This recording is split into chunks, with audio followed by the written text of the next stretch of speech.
This section here traditionally would have been filled with U.S. corn. Customers love it because it's a great product. What started as a big display has been shrunk. In response to U.S. tariffs and President Trump's threats to annex Canada, Giancarlo Tremarchi is the owner of Vince's Market, a Canadian grocery store chain with 4 locations. He's seen the backlash firsthand.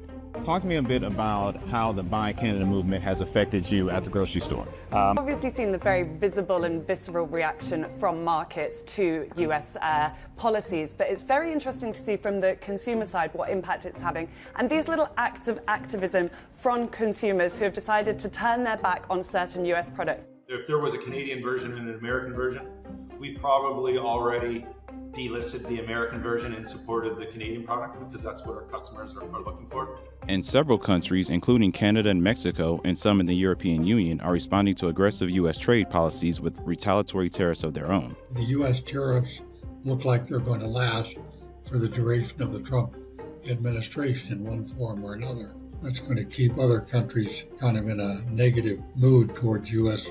goods and services. So what impact is the boycott on U.S. goods and travel having? And is this just a political statement or a permanent shift in buying behavior? CNBC went to Canada to find out.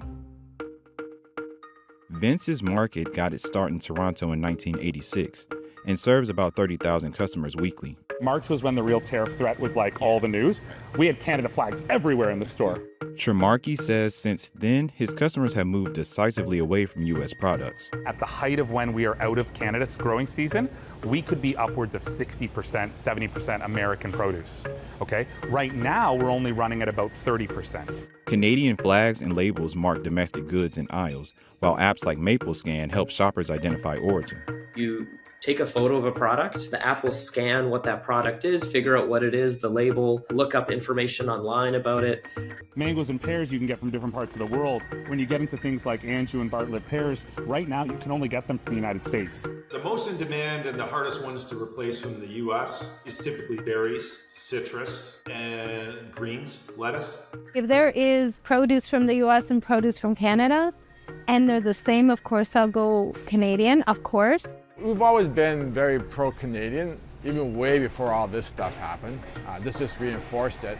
Canada is America's second largest food export market, worth $28.4 billion in 2024. The boycott has impacted other parts of the store too. How is that affecting kind of these perceived American products like Coca-Cola or Lay's? Yeah, Coca-Cola and Lay's are great examples of global brands. They actually bottle Coke bottles in Canada, about an hour and 30 minutes north of here. Frito-Lay uses Canadian potatoes. There would have been no identification of where Frito-Lay products were made. It would have been small and on the back.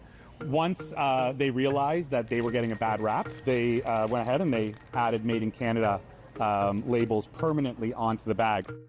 Exporting $435 million worth of wine, $221 million in distilled spirits, and $41 million in beer to Canada. The loss to the U.S. is a boon to Canada, with the Buy Canada movement adding roughly $10 billion to the country's economy. Giancarlo thinks if the tariff dispute is resolved, the boycott might ease, but it's unlikely every customer will go back to buying American. So I actually just had to respond to a customer from last week that came in and felt like we had too much American product, and they told us they're not going to shop at our store anymore. And just like shelves are being cleared of American products, international travelers are clearing their travel plans to America, turning away from the country as a destination.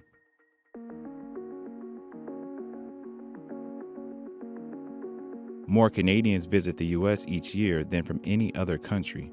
In 2024, 20 million Canadians visited the U.S., generating $20.5 billion in spending. But the flow is slowing. Online travel searches from Canada to the U.S. dropped 50% this U.S. border report plunging revenues, vanishing foot traffic, and uncertainty over survival. When you look at that border traffic, as you said, Michigan, obviously with Windsor and Detroit right there, when you look at New York State, Buffalo, they've taken the brunt of that fall in Canadian travel. And it's not just Canada. Across the Atlantic, travel to the U.S. from Europe is also dropping. Sort of early indications from Europe that might be the case too. A core saying that bookings from Europe to the US are down 25% over this. What are we doing to send a message that we want you coming to the United States? And that's what's been missing. From goods to getaways, the impact of U.S. policy is reshaping international behavior, and the ripple effects may be long-lasting. The boycotts that began in Canada as well, and anger over Trump's comments about annexing Greenland led 44% of European consumers to say they're shifting away from U.S. products, no matter what happens with trade negotiations. Tesla, McDonald's, these being front of mind, some of these really big household US names that they've just been rejected by some consumers in Europe. Tesla has seen the brunt of the boycotts. Its European car sales have tanked for the 5th straight month in May, with sales plunging almost 28% from brand damage, increased competition, and the political views of CEO Elon Musk. I want to temper the optimism a little bit. It's tough out there. I mean, the markets, particularly in the U.S. and then developed Europe, I'll say, remain very subdued. The trends, the total distilled spirits, which would be total spirit takeaway, in these markets are not anywhere near where they were 2 or 3 years ago. The fallout from America's trade wars is no longer limited to tariffs and boycotts. Global growth is now projected to slow by nearly half a percentage point as a result. In terms of global GDP growth, that is a big number because the annual growth. What we're starting to see in the data is that American manufacturers based in the US are starting to increase prices as a response to lowering volumes in other countries, like Canada, for example. But still, there's hope that the trade tensions will ease over the long term. Do you think that this will be a long-term trend? I think there will be some long-term impact where American products and American brands will be negatively impacted long-term. But I do believe there's a point where we get back to a balance of an interconnected food system because just that serves the best needs of our customers, both sides of the borders.